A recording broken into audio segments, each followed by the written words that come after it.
Assalamualaikum warahmatullahi wabarakatuh. Bismillah, alhamdulillah, assalatu wassalamu ala rasulillah Muhammad ibn Abdillah, la hawla wa la quwata illa billah. Pemirsa NTV rahimakumullah, kembali lagi bersama kita pada program Kolbun Salim. Pada kesempatan kali ini kita dari PC Majelis Dzikir Rijalul Ansor Banyuwangi akan menyampaikan berkaitan dengan beberapa hal, yaitu berkaitan dengan tema sabar. Pemirsa yang dirahmati oleh Allah Subhanahu wa taala, at-ta'atu zahirah la tujiddu sayrah illa biqtiranit ta'ati batinah al-ashrah. Ta'at dohir tidak akan bergerak, tidak akan sampai kepada Allah kecuali diiringi dengan taat-taat batin yang 10. Kita ibadah sholat, kita ibadah haji, umroh, sedekah, zikir, dan ibadah-ibadah dohir lainnya. Dohir itu ibadah yang kelihatan mata, terlihat oleh mata. Ibadah-ibadah itu tadi semua itu ibadah dohir tidak akan bisa menyampaikan seseorang kepada Allah jika dia tidak diiringi dengan 10 ketaatan-ketaatan batin. Apa itu 10? Yang pertama adalah iman. Seseorang yang beribadah dohir, maka dia harus beriman kepada Allah. Dia harus beriman kepada Rasulullah. Dia harus percaya, dia harus meyakini. Tidak boleh hanya sekedar bagus secara dohirnya saja, namun hatinya tidak beriman. Dulu di zamannya Kanjeng Rasul SAW, itu orang-orang munafik itu dikira tidak ibadah. Orang-orang munafik itu jihad. Orang-orang munafik itu ya sholat di masjid, zakat, ya sedekah, dia ibadah-ibadah. Namun di hatinya ada kemunafikan. Dia tidak mempercayai Nabi sebagai Nabi, tidak mempercayai Nabi Muhammad sebagai Rasul, dia tidak percaya kepada Allah. Sehingga dohirnya saja dia ibadah, dia seakan pergi ke masjid, namun karena dia munafik, maka dawuhnya Allah di dalam Al-Quran, innal munafiqina fi darkil asfali minan nar. Orang-orang munafik itu dia tidak mendapatkan pahala, justru dia berada di lembah terdalam di neraka jahanam. Maka orang-orang munafik itu dia akan berada di neraka, tidak mendapatkan pahala. Kemudian pada beberapa hadis Kanjeng Rasul Shallallahu Alaihi Wasallam selalu di situ itu menyertakan kalimat iman. Man soma Ramadana imanan wahtisaban. Man qoma Ramadana imanan wahtisaban. Iman. Maka orang tidak hanya sekedar beribadah, namun harus ada iman di dalam hatinya. Harus ada iman. Itu yang pertama. Orang melakukan ibadah harus ada iman. Kemudian yang kedua adalah ikhlas. Orang beribadah itu harus ikhlas. Ikhlas itu imbias. Imbias itu motivasi. Dorongan dia, tujuan dia ibadah itu karena khusus hanya mengharapkan ridho Allah. Orang kalau beribadah itu hanya mendapatkan apresiasi manusia, dia hanya kepengen mendapatkan nama di sisi masyarakat, hanya kepengen mendapatkan tepuk tangan orang. Ibadahnya tidak berarti, bahkan dia akan termasuk orang yang berbuat dosa. Karena riya itu merupakan dosa, bahkan riya itu merupakan syirkul khafi, syirik yang samar. Maka orang itu harus ikhlas. Bahkan dalam hal ini Syekh Ibnu Athaillah As-Sakandari, beliau dawuh di dalam kitab hikamnya, beliau menggambarkan al-a'malu suwarun qa'imah wal arwahuha wujudu sirril ikhlasi fiha. amal itu, amal yang kita lakukan, ibadah setiap hari yang kita lakukan, itu ibarat adalah jasad, tengkorak, kerongkongan. Orang kalau hanya jasad-jasad saja, tidak ada ruh, dia tidak akan hidup. Kalau dia tidak akan hidup, dia mati, tidak ada gunanya. Oleh sebab itu, amal ibadah, kalau hanya dia sekedar memoles, memperbaiki, menghiasi dohir, namun hatinya tidak ikhlas, maka ibarat jasad tidak ada ruh. Maka itu orang harus ibadah itu harus ikhlas. Seperti itu. Kemudian yang ketiga, daripada ibadah batin tersebut adalah sabar. Orang beribadah itu harus ada sabar. Orang ibadah namun tidak sabar, dia hanya melakukan hal yang sia-sia. Ibadahnya tidak menggerakkan dia kepada Allah. Ibadahnya tidak akan sampai kepada Allah. Orang sholat butuh kesabaran. Orang kalau sholat tidak sabar, sholat yang dipikirkan pekerjaannya, sholat yang dipikirkan pasar, yang dipikirkan kegiatan-kegiatannya, yang dipikirkan masalah dan seterusnya. Maka orang ini tidak akan menemui kekhusyuan di dalam sholatnya. Orang sholat wirid tapi tidak sabar. Subhanallah, biasanya disunahkan 33 kali setelah sholat. Subhanallah, subhanallah, subhanallah. Itu tidak subhanallah bacanya. Banallah, banallah, banallah, banallah. Kenapa? Sebabnya tidak sabar, terburu-buru. Jadi di antara sabar itu adalah ta'anni. Ya, pelan-pelan. Orang kalau tidak sabar itu, masa ibadah banallah itu artinya tidak ada artinya itu. Tidak ada artinya, tidak zikir itu. Banallah, banallah, bar, lokbar. Bukan Allahu Akbar, tapi lokbar. Apa artinya lokbar? Kenapa sebabnya? Tidak sabar. Jadi orang ibadah itu adalah harus sabar. Sabar ini kalau ulama membagi menjadi 3. Sabar di dalam ibadah itu. Yang pertama, sabar ketika mau melakukan ibadah. Jadi orang mau melakukan ibadah itu harus sabar dulu. Sabar apa? Sabar menata niat. Sabar memperbaiki niat. Memperbagus niat.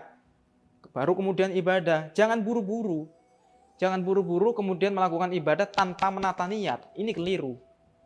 Nah, makanya harus ditata dulu. Kadang orang mau sedekah. Itu biasanya orang sedekah itu motivasinya itu beda-beda.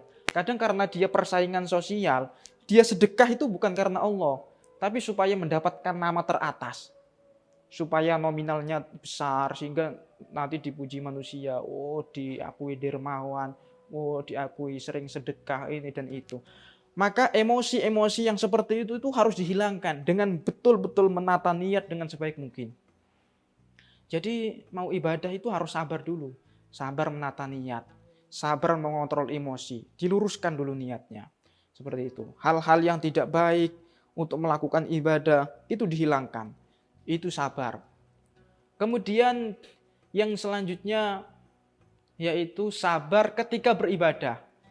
Sabar ketika beribadah apapun itu.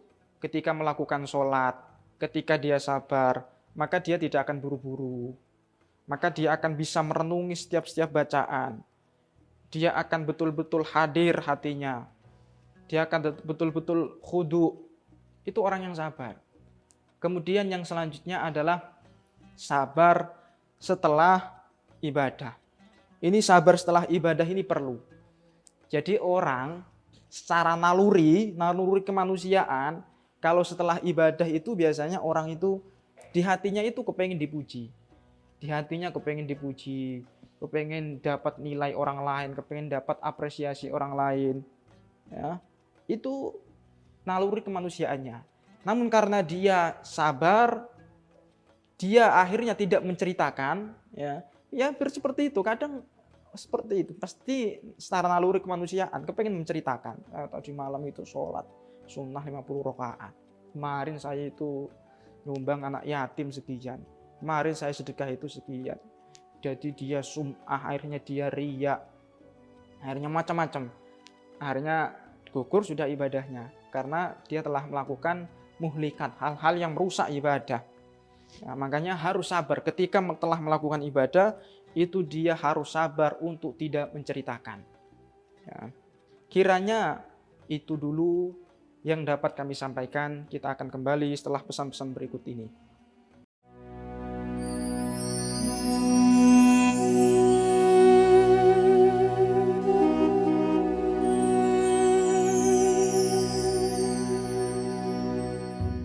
Kembali lagi bersama kita di program Qalbun Salim. Kita melanjutkan pembahasan yang tadi, yang berkaitan dengan 10 ketaatan batin yang harus dihadirkan, yang harus menyertai ketaatan-ketaatan zahir kita. Kemudian yang tadi adalah supaya kita tidak menceritakan ibadah-ibadah yang kita telah lakukan. Ini berbeda dengan konsep tahadus binikmah. Tahadus binikmah itu adalah menceritakan nikmat yang diberikan oleh Allah dalam rangka bersyukur kepada Allah. Tahadus binikmah syukrun. Tahadus binikmah syukrun wa tarkuha kufrun. Tahadus binikmah itu merupakan bagian dari syukur, dan meninggalkan tahadus binikmah itu merupakan bagian dari kufur. Jadi ketika kita mendapatkan nikmat yang telah diberikan oleh Allah, kita tidak apa-apa menceritakan, itu bagian dari syukur, ibadah. Dalam rangka apa? Supaya nikmat diketahui orang lain, sehingga orang lain itu termotivasi untuk melakukan ibadah yang sama. Itu seperti itu.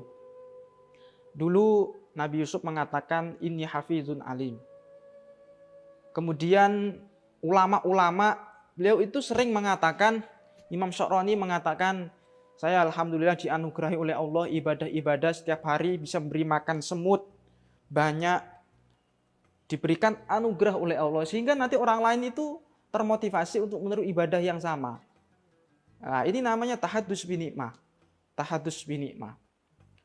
Ulama-ulama biasanya ketika beliau menulis kitab, mengarang kitab, itu beliau biasanya menulis, saya telah menghatamkan kitab, yakni kitab Fathul Qorib 40 kali. Sehingga saya mengarang kitab ini dengan landasan karena sudah banyak menghatamkan kitab yang sama, kemudian menganalisis, kemudian membacakan di depan guru, mencocokkan pemahamannya di depan guru. Saya telah membaca kitab, umpamanya kitab Sirajut Thalibin. Saya telah membaca kitab ini sekian kali. Saya telah membaca kitab, Nawawi katakan, baca Muhadzab sekian kali. Itu ulama kadang seperti itu. Beliau membaca itu ibadah. Itu bukan berarti beliau itu riya, tidak. Tahadus binikmah sebagai standar kualifikasi ulama menulis kitab, mengarang kitab, supaya betul-betul karyanya itu adalah kredibel, berkualitas. Beliau menyebutkan hal seperti itu. Itu merupakan tahadus binikmah. Kita beribadah dengan tujuan kita supaya orang-orang lain tergerak, termotivasi untuk meniru ibadah yang sama, semangat, tidak apa-apa menceritakan ibadah, yaitu supaya dalam rangka syukur. Ini bedanya tipis dengan riya. Kalau riya itu biasanya kalau sendiri tidak semangat, kadang kalau orang memuji semangat, kalau tidak dipuji orang akhirnya tidak semangat, itu berarti sudah riya. Jadi ada indikasi-indikasinya, ada tanda-tandanya. Nah, seperti itu. Kemudian kembali lagi yang nomor 4, ibadah batin yang nomor 4, yaitu hudurul qalbi. Orang beribadah dohir harus menghadirkan hati. Jadi orang ibadah itu tidak bisa kalau tidak hadir hati. Allahu Akbar ketika sholat, hatinya Allahu Akbar, mengingat Allah Maha Besar. Ya, ketika mau ruku Allahu Akbar. Itu biasanya kenapa kok disusun sholat itu setiap perpindahan dari rukun itu mengucapkan Allahu Akbar? Karena ketika itu rawan digoda oleh setan, dibisiki, dia memikirkan masalah kesehariannya, masalah ini, masalah itu, ingat pekerjaan, ingat ini, ingat itu, sehingga Allah langsung mengatakan Allahu Akbar. Allah memberikan di situ itu konstitusi hukum. Setiap perpindahan sholat itu ada kalimat Allahu Akbar. Perpindahan rukun sholat, Allahu Akbar. Allah Maha Besar, Allah lebih besar dari masalahmu. Allah lebih besar daripada apa yang menimpa kamu. Allah lebih besar dan seterusnya itu. Jadi kita harus peka betapa Allah itu membuat aturan-aturan sholat itu seperti itu. Jadi harus hadir hatinya ketika membaca Al-Fatihah, Bismillahirrahmanirrahim, dengan menyebut nama Allah. Jangan kemudian ingat pekerjaan, ingat ini, ingat problem kehidupan, ingat habis dibicarakan orang, ingat habis digibahi, ya sudah, berarti tidak hadir hatinya. Jadi harus hadir hatinya. Setiap ibadah apapun, zikir, jangan hanya sekedar lisan, namun hati juga hadir. Nah, kemudian ibadah batin yang nomor 5 adalah takzim, yakni mengagungkan Allah. Seseorang yang beribadah, dia melakukan ibadah sholat, dia melakukan ibadah sedekah, dia haji, dia wirid, umroh, dan ibadah-ibadah yang lain, maka hatinya harus betul-betul mengagungkan Allah. Tidak ada selain daripada itu yang patut diagungkan kecuali Allah. Maka haruslah orang itu mengagungkan Allah. Kemudian yang nomor 6 adalah halawah. Orang yang beribadah dohir itu harus ada kenikmatan, lezat. Ya. Jadi orang itu harus lezat dalam melakukan ibadah itu. Jangan terburu-buru. Orang yang terburu-buru itu sama saja dia tidak lezat. Ngaji baru beberapa menit, kepingin cepat-cepat selesai. Ibadah baru dapat sekian menit, belum lama, kepingin cepat berakhir. Ibadah ini dan itu berarti tidak lezat. Orang yang terburu-buru melakukan ibadah, kepingin cepat-cepat selesai, secara tidak langsung Allah sudah menunjukkan penolakan atas ibadah orang tersebut.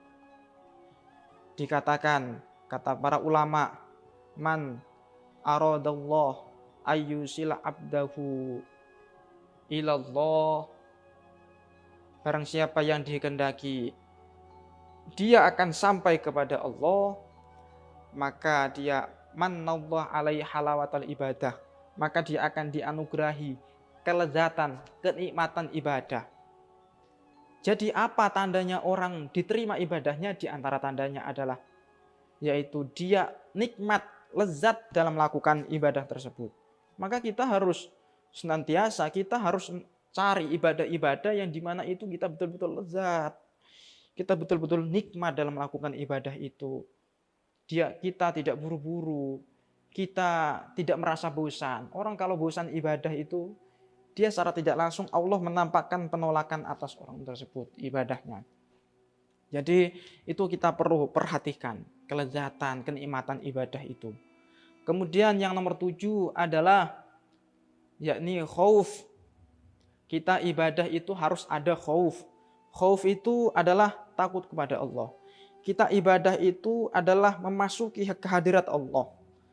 Kalau kita ibadah lalu kita seakan-akan seperti hanya kepada teman kita tidak ada rasa takut, sekalipun tidak ada rasa takut, tidak ada rasa segan, biasa-biasa saja, itu bahaya. Bisa-bisa ibadah kita sia-sia. Karena kita itu beribadah itu menghadap kepada Allah. Bagaimana tidak kita merasa takut kepada Allah? Kita banyak dosa yang disengaja, tidak disengaja, dohir batin, kita beribadah menghadap kepada Allah. Bagaimana kita tidak takut? Orang biasanya setiap hari dia itu biasanya melakukan pelanggaran-pelanggaran kepada pemerintahan. Ketika itu ditemukan dia kepada orang yang berwenang untuk menghukum dia, seharusnya dia itu takut. Dia takut, dia tahu dia melakukan pelanggaran-pelanggaran ini dan itu. Begitu juga orang yang setiap hari ibadah itu harus ada rasa takut kepada Allah. Yang selanjutnya yaitu nomor 8, yaitu harus roja. Roja itu penuh harap. Gusti Allah dawuh di dalam satu hadis qudsi, ana inda dzanni abdi bi.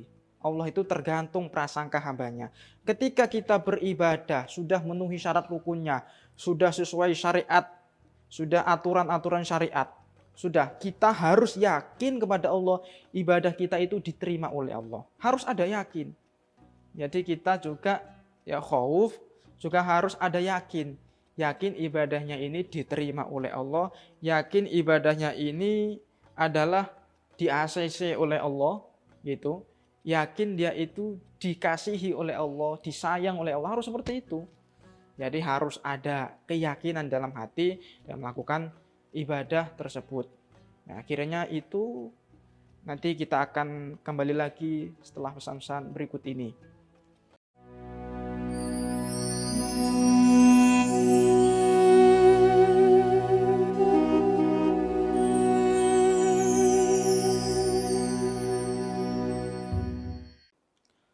Kembali lagi bersama kita pada program Qalbun Salim. Kita melanjutkan yang tadi, ya, ibadah-ibadah batin yang 10 yang harus menyertai ibadah-ibadah dohir supaya menyampaikan seorang kepada Allah, supaya ibadahnya tidak sia-sia di sisi Allah. Kemudian yang nomor 9 yaitu zikru minnatillah. Mengingat ibadah-ibadah dohir yang dia lakukan itu adalah anugerah dari Allah. Seorang bisa beribadah, sholat, dia sebelum sholat wudhunya dari Allah. Dia bisa sholat dengan normal, kesehatannya Allah yang memberikan. Dia menggunakan atribut baju semuanya itu adalah pemberian dari Allah. Ya memang pembuatan manusia, tapi manusia itu digerakkan oleh Allah. Semuanya fasilitas yang Allah berikan ini adalah pemberian dari Allah. Semuanya dari Allah. Maka kita harus betul-betul mengingat ini anugerah Allah.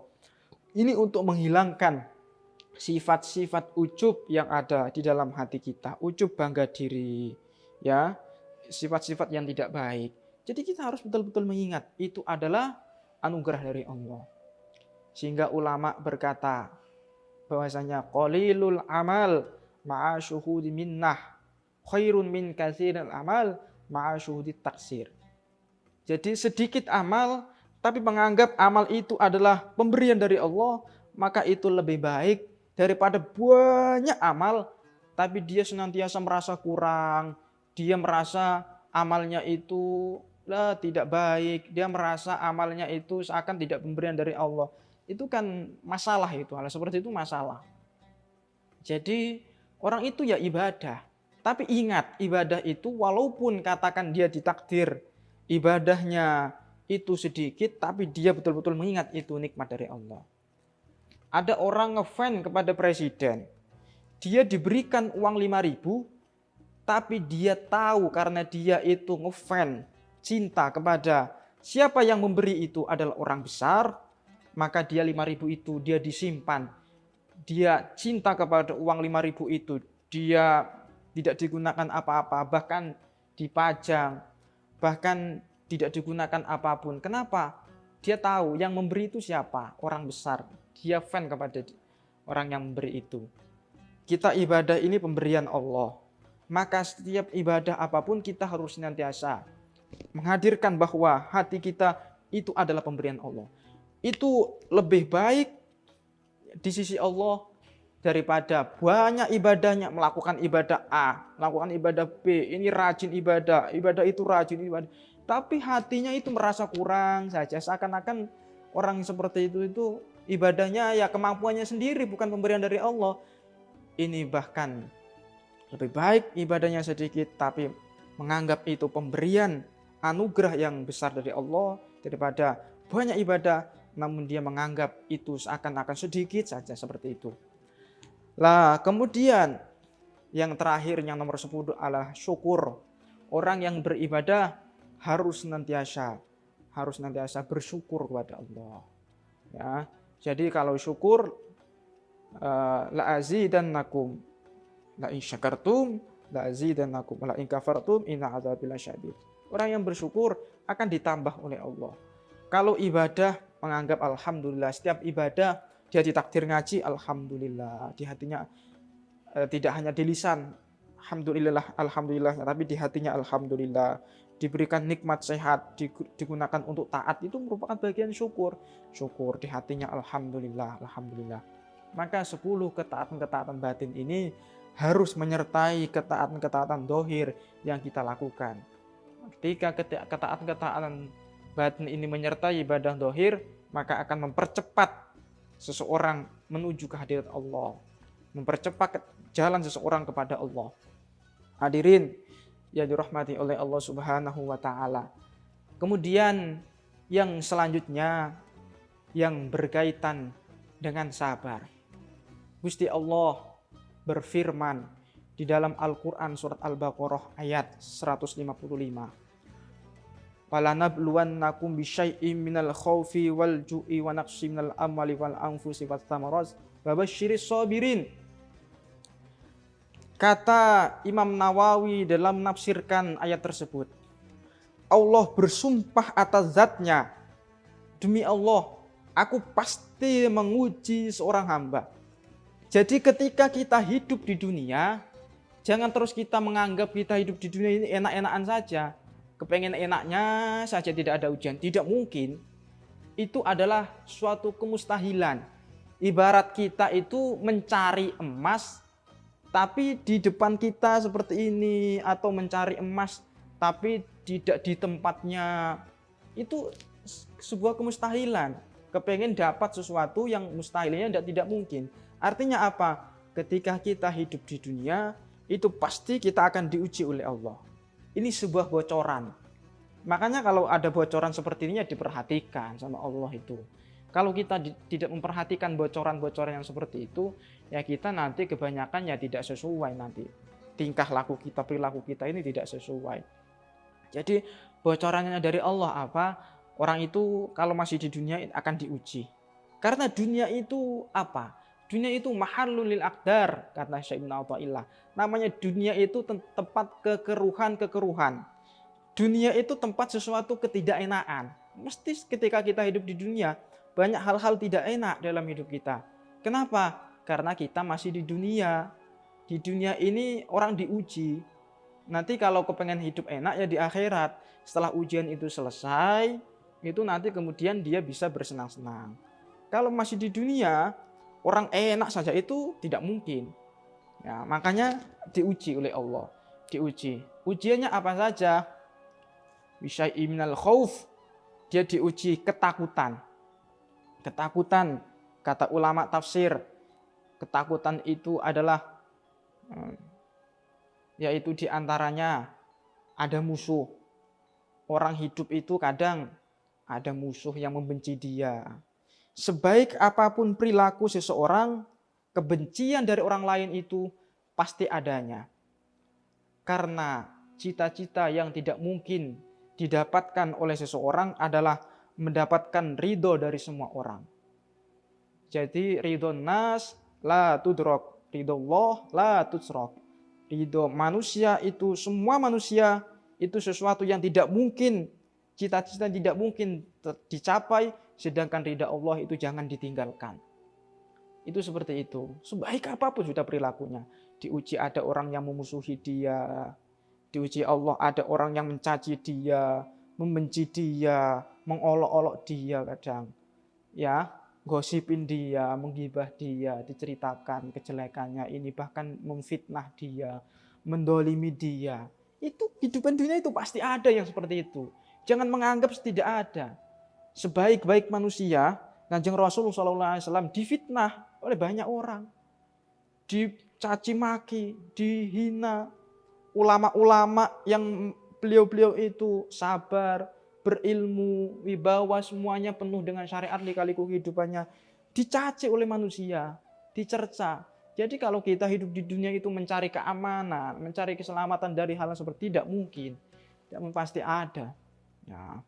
Nah kemudian yang selanjutnya yaitu ju', ya, daripada kelaparan. Ini ada ulama tafsir yang mengartikan ju' ini adalah seperti puasa. Jadi kita itu dibebankan kepada kita ibadah-ibadah yang dimana itu berkaitan dengan kelaparan, seperti puasa. Coba nanti hamba saya itu tak uji, nanti ibadah puasa. Dia sebagai sisi manusiawi, pasti dia kepengen makan terus setiap hari.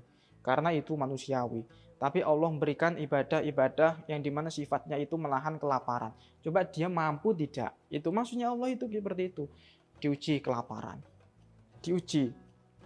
Ya, kadang dalam setiap keseharian dia ya kelaparan, ya paceklik, ya, sehingga membuat dia itu dia ya tidak bisa makan dengan layak, itu diuji oleh Allah. Diuji oleh Allah. Nah, kiranya itu yang dapat kami sampaikan.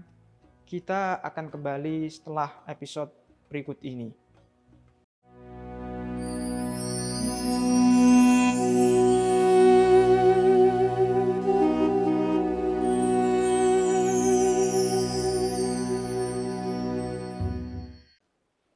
Kembali lagi bersama kita dalam program Qalbun Salim. Kita tadi Allah menjelaskan betapa manusia itu akan diuji dengan ujian-ujian yang sudah dibocorkan oleh Allah. Kita kalau umpamanya ujian, kita diberikan bocoran, itu kita enak. Enaknya gimana? Ya karena sudah tahu jalannya. Ibarat nanti saya kasih soal, kata gurunya, kamu akan saya kasih soal A, B, C. Kamu pelajari ini ya, kamu pelajari ini. Sehingga dia enak saja ketika nanti ujian ada. Ya Allah itu memberikan bocoran, ya mbok yo diperhatikan. Nah gitu. Jadi akan diberikan ujian manusia itu seperti itu tadi. Ya. Jadi ketakutan, lafar, wanaqsi minal amwal. Ya. Jadi dia diuji juga kekurangan harta. Ya. Dia kadang mencari rezeki itu walaupun sudah banting tulang, berusaha ini dan itu, kadang menemukan kegagalan. Kadang dia itu dalam keadaan di titik paling terendah. Nah, itu harus sabar. Harus sabar. Itu memang yang diberikan ujian oleh Allah. Ya, orang sabar itu wabasyiris sabirin. Berikanlah kabar gembira kepada orang-orang yang sabar. Ya, sabar. Innama yuwaffas sabiruna ajrohum bighairi hisab. Ya, hanya saja disempurnakan pahalanya orang-orang yang sabar itu tanpa hisab. Jadi kalau orang mau bersabar, dia akan mendapatkan pahala yang besar di sisi Allah. Ya, dia akan mendapatkan pahala yang besar. Jadi wal anfusi wastamarot, ya. Jadi dia akan diberikan ujian juga kekurangan jiwa. Artinya ulama tafsir mengartikan itu sebagian adalah kematian orang-orang terdekat kita. Ada yang meninggal, ya, kerabat, keluarga yang kita sayangi meninggal. Semuanya ini akan meninggal semua. Lah itu sudah diberikan bocoran oleh Allah bahwa kita akan ditinggalkan oleh orang-orang yang kita sayang di sekitar kita.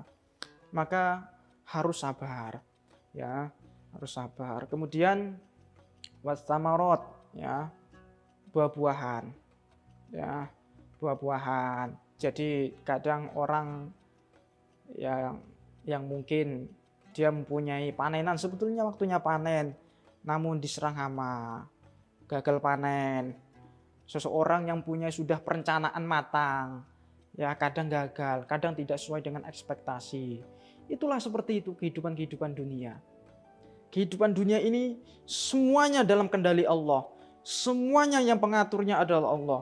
Kehidupan dunia kita itu semuanya itu adalah yang mengendalikan total adalah Allah. Ya namanya yang punya Allah, ya terserah Allah mau diapain. Dan itu pasti yang terbaik. Dan itu pasti yang terbaik. Itu menurut Allah itu pasti yang terbaik. Sebetulnya itu yang terbaik. Namun terkadang menurut kita itu kadang tidak baik. Walaupun sebetulnya secara hakikat itu adalah yang terbaik. Nah, ada ya gini saja. Ada seseorang yang bertamu. Dia bertamu kepada tuan rumah si A. Bertamu. Ya namanya orang bertamu ya tergantung tuan rumahnya. Tuan rumahnya mau berkata, nanti tempat sholat saya desain di area ini. WC-nya nanti di area sana. Ruang tamunya di area sini. Ya sudah ya namanya dia tuan rumah ya terserah mau didesain apapun. Nanti tamunya mau ditempatkan tidur di mana, di ruang A, di ruang B ya terserah ya namanya tamu. Ikut saja kepada tuan rumah. Kita di dunia ini tamu. Kita di dunia ini tidak pemilik sesungguhnya setiap apa yang kita punya. Maka kita harus mengetahui hal-hal tersebut. Ketika semuanya itu diminta oleh Allah, maka kita harus sabar. Kita diuji oleh Allah, kena musibah, maka kita harus sabar. Alladzina idza asobat musibah qalu inna lillahi wa inna ilaihi raji'un. Orang-orang yang diuji oleh Allah semuanya itu tadi, dia berkata dalam hati dan lisannya, inna lillahi wa inna ilaihi raji'un. Sesungguhnya semuanya itu milik Allah dan akan kembali kepada Allah. Betul-betul diresapi dalam lisan dan hatinya, maka dia adalah orang-orang sabar. Babasyiris sabirin, berikan kabar gembira kepada orang-orang tersebut. Orang-orang sabar tersebut. Orang-orang sabar tersebut, Allah akan senantiasa bersama orang-orang yang sabar tersebut. Nah, hadirin rahimakumullah. Ini kemudian ulama itu membagi sabar itu ada 3. Yang pertama adalah sabar meninggalkan kemaksiatan. Ini sabar yang levelnya paling tinggi. Asyad, paling berat ini. Sabar meninggalkan kemaksiatan ini. Ibnu Abbas mengatakan, bahkan dalam hal ini Syekh Ibnu Abid Dunya, itu beliau mengatakan dalam kitabnya As-Sabru was-Sawab alaih, itu beliau mengatakan orang ini akan derajatnya diangkat oleh Allah, ditulis derajatnya baginya 900 derajat. Antara satu derajat dengan derajat yang lain itu berjarak antara langit dan bumi. Jauh derajatnya. Jadi seorang pemuda yang diuji dengan syahwatnya, dia tapi sabar menghadapi ujian itu, dia tetap tidak bermaksiat kepada Allah, maka derajatnya sungguh tinggi di hadapan Allah. Dia mulia di hadapan Allah. Ya, pejabat yang sebetulnya dia itu berpeluang korupsi, namanya peluangnya banyak.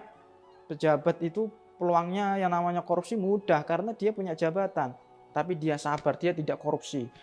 Orang yang punya jabatan, punya harta, namun dia tetap sabar. Dia sabar tidak main wanita, sabar tidak mendolimi orang lain, sabar tidak merendahkan orang lain. Dia tetap tawadhu, dia tetap rendah hati, maka dia akan mendapatkan pahala yang besar di sisi Allah. Nah, seseorang yang biasanya di sekitarnya, circle-nya, pertemanannya, itu biasanya sungguh dia sangat memancing pertemanan dia itu kepada ghibah, gosip, ngomongkan orang. Namun dia sabar, dia tidak ikut gosip, dia tidak ikut ghibah. Dia tetap sabar menjaga lisannya dari perbuatan-perbuatan dosa itu. Bahkan dia menghindar. Maka dia tergolong orang-orang yang sabar. Sabar meninggalkan kemaksiatan akan mendapatkan pahala yang besar di sisi Allah. Dicatat 900 derajat.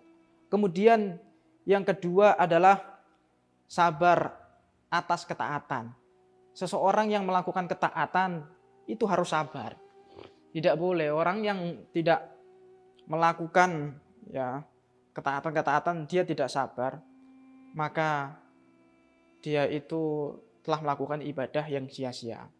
Butuh kesabaran. Bahkan di dalam kitab tersebut, Sabru was-Sawab alaih, di dalam kitab tersebut mengatakan beliau, orang yang sabar atas ketaatan-ketaatannya, dia akan diangkat derajatnya, ditulis derajatnya 600 derajat. Antara satu derajat dengan derajat yang lain seperti lapisan-lapisan bumi dengan ketinggian arsy. Jadi jaraknya jauh antara satu derajat dengan derajat yang lain. Ini harus kita jadikan motivasi untuk kita senantiasa sabar dalam melakukan ibadah-ibadah. Kemudian yang terakhir adalah yaitu berkaitan dengan sabar atas musibah-musibah yang menimpa. Ini ibadah sabar ini tidak ada direncanakan oleh manusia. Kehilangan, diuji kehilangan hartanya, kehilangan orang-orang terdekat, kemudian dia kehilangan aset-aset berharganya, dia diuji sakit, diuji kena musibah ini dan itu, ada bencana alam dan seterusnya, dia sabar. Itu maka dia derajatnya 300, dia diangkat derajatnya 300, dan antara satu derajat dengan derajat yang lain 2 kali lipat daripada lapisan-lapisan bumi dengan ketinggian arsy itu tadi, 2 kali lipat itu antara satu derajat dengan derajat yang lain. Nah, kemudian yang selanjutnya, yang terakhir Kanjeng Nabi SAW dawuh dalam satu hadisnya, ar-ridho man radhiyallahu ta'ala bil qalil minar rizq, ya, radhiyallahu ta'ala minhu bil qalil minal amal. Orang yang ridho terhadap sedikit rezekinya, maka Allah akan ridho kepadanya walaupun sedikit amalnya. Kadang orang sudah usaha maksimal, tapi kadang rezekinya masih seret, masih biasa-biasa saja, rezekinya sedikit. Itu karena dia ridho kepada Allah, Allah itu akan meridhoi dia walaupun amalnya sedikit. Diceritakan dulu ada seseorang ibadah yang rajin beribadah, kholwah dia sampai 70 tahun. Dia diberikan kabar oleh Allah bahwa dia nanti ditemani oleh seorang perempuan di surga, ya. Kamu cari di daerah ini, di lembah ini ada seorang perempuan yang menemani kamu di surga. Setelah dia cari ketemu perempuan itu, karena dia hanya perempuan satu-satunya, kemudian dia itu izin nginap di sana, dia memperhatikan setiap pelaku ibadahnya. Ternyata sampai 1 hari berlalu, 2 hari berlalu, 3 hari berlalu, ibadahnya biasa-biasa saja. Dia tidak sholat malam, kadang dia meninggalkan baca Quran.